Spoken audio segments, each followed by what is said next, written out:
अरे कसे मित्रांनो, चला तर आतापासून परत सुरुवात करू आपल्या ब्लॉगला. आता आलोय आपण परत, आता कामाला चालले आणि आजपासून कंटिन्यू ब्लॉग राहतील आपले regular. Don't miss any one day. चला पहिला कामावर पोहोचू. तर कामावर पोहोचले आपले समूहभाऊ पधारले. चला म्हणलं सेटर ओपन करून घेऊ पटकन. आज मामाचा टेम्पो इथं का लागलेला होता काय माहिती. मग काय मित्रांनो, पटापट मस्त आपलं सेटर ओपन करून घेतला आणि बोर्ड पण बाहेर घेऊन घेतला. आता आपल्याला जायचं होतं पैसे काढण्यासाठी एटीएम मध्ये. तर मी पटकन गाडीला स्टार्टर मारून पटकन निघून जातो.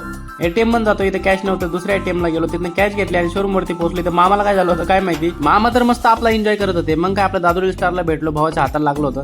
मग नंतर मित्रांनो यांची मस्ती सुरू झाली, जे का नेहमीप्रमाणेच. आपला सोमू भाऊ जे टायपिंगचे क्लासेस करत होता. मित्रांनो आजच कामाला आलो होतो ना, आजच आपल्याला गोडाऊनला पाठवलं. मग काय पटकन एसी लोड करून घेतले आणि निघालो गोडाऊनला जायला. टेम्पो मध्ये बसलो पण मामाचा काय आता पत्ता नाही. मग परत बाहेर निघालो आणि आपल्या वॉचमॅन काकाकडे गेलो, त्यांची थोडी मजा घेतली. चाचा अशी पोस्ट देऊन थांबलो तर जसं काही मी फोटोज काढतोय. मग पटकन मामा आले, आम्ही निघालो गोडाऊनला जाण्यासाठी. तेवढ्यात आपल्याला चांदीने भरलेली गाडी दिसली. मजा करतोय मित्रांनो, ते अल्युमिनियमचे. मग काय मित्रांनो जाऊन पोहोचलो बाबा तिथं शोरूमला नाही तर गोडाऊनला. तिथं काय टेम्पो आला होता, त्याच्यात आपण एसी लोड करून घेतले, आपले आणलेले पण आणि इथल्या पण. मग परत निघालो आम्ही शोरूमला जाण्यासाठी, कारण तिथं काही कामच नव्हतं. मग शोरूमला पोहोचलो, यांच्या टाइमपास चालू होते. आता मी घरी जेवण करायला गेलो होतो, तेवढ्यात आपल्याला सुंदरसे असे फ्लॉवर्स दिसले. तर मित्रांनो आजच्या ब्लॉग मध्ये एवढंच. हा ब्लॉग आपण इथेच थांबू, पण उद्याचा ब्लॉग जो एकदम भन्नाट राहणार आहे तो शेवटपर्यंत बघा. हा पण शेवटपर्यंत वॉच, लाईक आणि तेवढं चॅनलला सबस्क्राईब करून घ्या. आपण 200 लय जवळ मित्रांनो. तर चला भेटू आपण नवीन ब्लॉग मध्ये.